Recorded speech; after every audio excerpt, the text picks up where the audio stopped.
कहते हैं कि किसी भी काम को यदि जीरो से शुरू किया जाता है तभी वो काम सक्सेस होता है। लेकिन मैंने ये कई बार देखा है, बहुत सारे स्टूडेंट जीरो के महत्व को नहीं समझते, जीरो का क्या वैल्यू होता है, जीरो का क्या संख्याओं पर प्रभाव पड़ता है, वो नहीं जानते। हम देखिए यहाँ जीरो के बारे में कुछ बारीकियों का अध्ययन करते हैं। जैसे देखो, कोई भी संख्या होती है, मान लीजिए एक संख्या है 5, ठीक है। अब दिक्कत ये आती है कि इसके आगे या पीछे जीरो लगाने पर क्या फर्क पड़ता है। तो देखिए, जैसे अपना नंबर है 5, मैंने इसके आगे जीरो लगा दिया तो ये कितना बन गया, ये 50 बन गया। मैंने आगे और जीरो लगा दिया तो ये 500 बन गया, 500 बन गया। आगे जीरो लगा दिया तो ये 5000 बन गया। इसका मतलब देखो, कोई भी संख्या होती है, उस संख्या के आगे यदि जीरो लगाते हैं, आगे जीरो लगाने पर वो संख्या बढ़ जाती है। कितना गुना बढ़ जाती है, वो संख्या 10 गुना बढ़ जाती है। जैसे 5 के एक जीरो लगाया तो 50 बन गया, यानी 5 गुना 10 कितना हो गया, 50। अपन ने 50 के एक जीरो लगाया तो 50 गुना 10 500। हमने 500 के एक जीरो लगाया, 500 गुना 10 5000।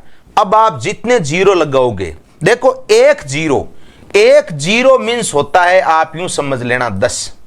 किसी संख्या के आगे आप एक जीरो लगाते हो, एक जीरो का मतलब होता है 10, यानी उस संख्या को आप चाहे 10 से गुणा करा दो, चाहे एक जीरो लगा दो, बात एक ही है। इसी प्रकार से यदि कोई संख्या है, मान लीजिए कोई संख्या है 7, उस 7 के अपन ने एक जीरो लगा दिया तो कितना हुआ, 70। चाहे आप इसको यूं कह दो 7 गुणा 10, इसका मतलब कितना हो गया, 70। तो एक जीरो लगाने का मतलब कितना हुआ, गुणा 10। ये आप ध्यान रखना।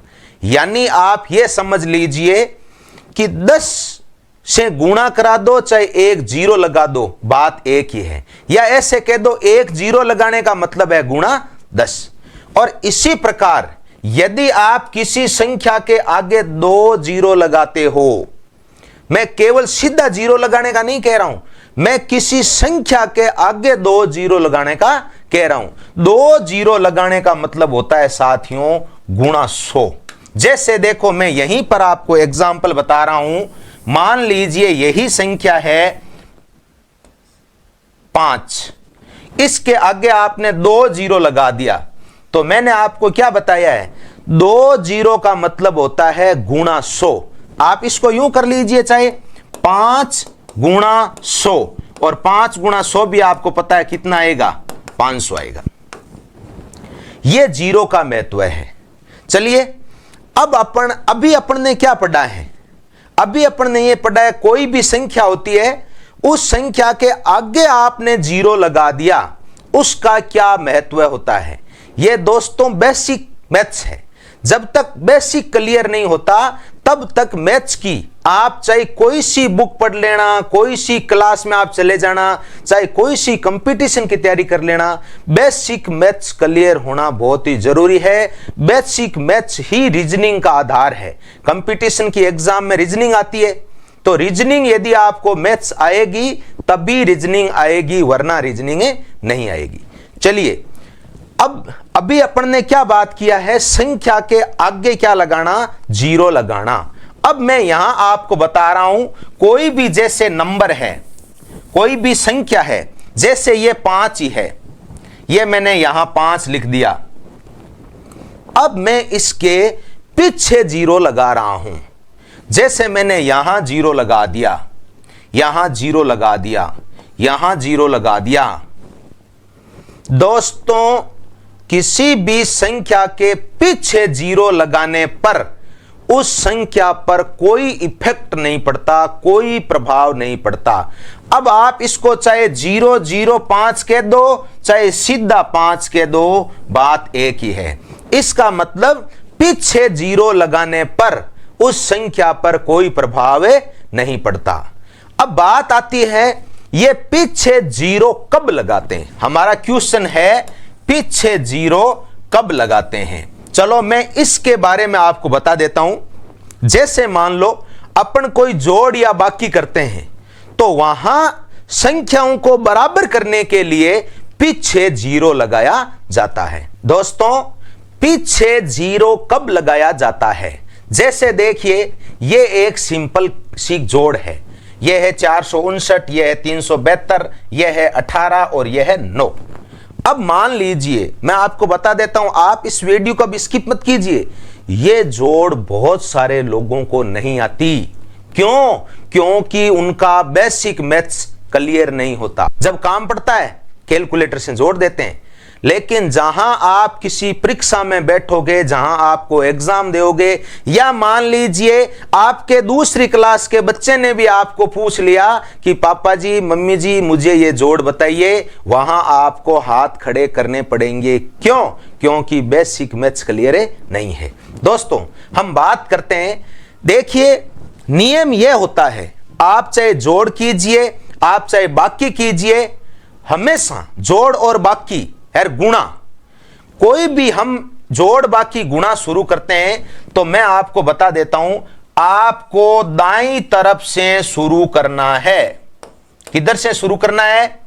दाईं तरफ से। देखो कैसे, जैसे मैं ये जोड़ आपको बता रहा हूं। सबसे पहले अपन लिखेंगे 4 5 9। ओके, अब हम लिखेंगे 372।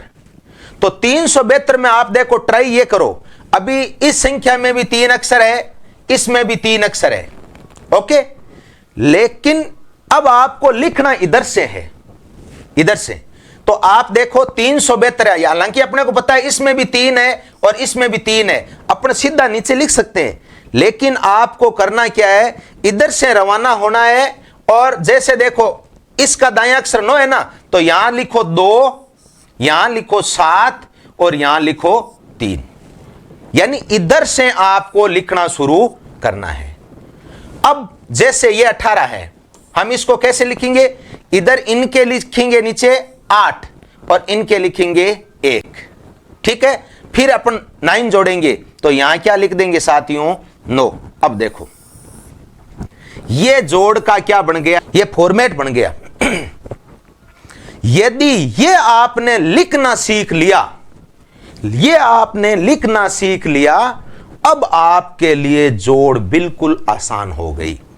लेकिन सबसे बड़ी गलती होती है, इसको लिखा कैसे जाए ये समझ में नहीं आता। तो अब देखो, वो मैंने अभी बताया था ना, पीछे जीरो लगाने का क्या महत्व है। अब देखो ये 3 अक्षर है, यानी टोटल 3 संख्या है बराबर, ये 3 अंक है टोटल बराबर। लेकिन यहां देखिए 1 8 ये। अब अभी मैंने आपको क्या बताया था कि पीछे जीरो लगाने पर कोई फर्क नहीं पड़ता। हम ये सोचते हैं कि हम इस 18 को भी 3 अंकों में कर लें, तो यहां इसके पीछे क्या लगा दिया जाता है? जीरो। अब हम देखो इधर 9 ही है, तो हम यहां इनके भी क्या लगा देते हैं? 2 जीरो लगा देते हैं। ठीक है ना? तो ये जीरो लगाते ही अब देख लो, जितने भी ये 4 संख्याएं थी वो चारों देख लो बराबर बराबर अंकों की हो गई। अब यहां कोई दिक्कत नहीं होगी। अब आप आराम से जोड़ लीजिए। जैसे 9 और 9 और 2 कितने हो गए? 11। 11 में 8 जोड़ो कितने हो गए? 19। 19 के अंदर 9 जोड़ो कितने हो गए? 28। 28 का 8 और यहां कैरी यानी हासिल की कितनी लग गई? 2। अब देखो 2 और 5 कितने हो गए? 7। 7 7 14, 14 और 1 15, और जीरो जोड़ेंगे तो 15 का 15 ही। तो 15 का यहां कितना हो जाएगा? 5, और हासिल कितनी लग जाएगी यहां पर? 1। 4 और 1 5, 5 और 3 8, तो यहां 8 के 8। क्यों? आगे संख्या है नहीं, तो अपन ने 8 में ने तो हासिल है और ने अपने को आगे ले जानी है। तो ये देखो यहां जीरो का महत्व है। ये मैंने जो जानकारी दी ये आपको कैसे लगी, प्लीज कमेंट जरूर कीजिए। Thank you.